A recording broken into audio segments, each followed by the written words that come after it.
আসসালামু আলাইকুম। যাদের বাড়িতে এরকম ধরনের ইউপিএসের ট্রান্সফরমার আছে বা ইউপিএসের সার্কিট হচ্ছে নষ্ট হয়ে গিয়েছে, তারা কিন্তু এখন যে সার্কিটটি দেখতে পাচ্ছেন এই সার্কিটের কাজ চলছে।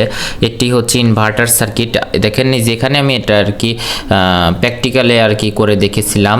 তো এখানে হচ্ছে দুইটা মসফেট ব্যবহার করা হয়েছে, আর আমি ডিজাইন যেটি করছি এটিতে চারটা মসফেট ব্যবহার করা হয়েছে। এটির মাধ্যমে কিন্তু একটা দুইটা সিলিং ফ্যান কিন্তু চালাতে পারবেন। তো কথা হচ্ছে যে আপনাদের কীরকম এটার উপরে আছে চাহিদা আছে, সেটা না বুঝে তো আর কি সার্কিট করতে পারি না।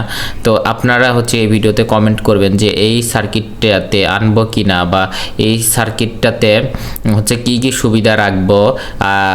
ধরেন যে এটাতে ওভারলোড রাখবো কি না, তারপর ব্যাটারি লো চার্জ হয়ে গেলে অটো কাট হয়ে যাবে সেটা রাখবো কি না, ওভারলোড রাখবো কি না, এইগুলো বিষয়গুলো।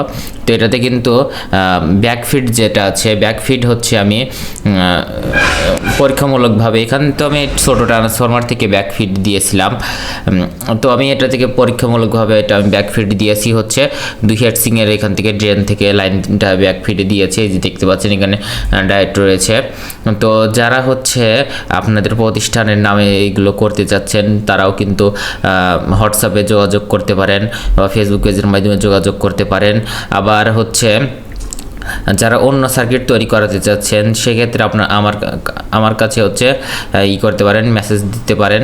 অন্য যে কোনো সার্কিট তৈরি করা হলে অবশ্যই সময় লাগবে তৈরি করতে। আবার যারা হচ্ছে আরডিনো দিয়ে হচ্ছে বিভিন্ন ধরনের প্রজেক্ট তৈরি করাতে চাচ্ছেন, তারাও কিন্তু কোড করাতে চাচ্ছেন, তারাও কিন্তু আমার সাথে কিন্তু যোগাযোগ করতে পারেন। তো কি আপনাদের রিকোয়ারমেন্ট অবশ্যই আজকে কমেন্ট করে জানিয়ে যাবেন। আর এই জিনিসটা, ইনভার্টার জিনিসটার কীরকম আপনাদের চাহিদা আছে সেগুলো বোঝানোর জন্য আপনারা কমেন্ট করবেন।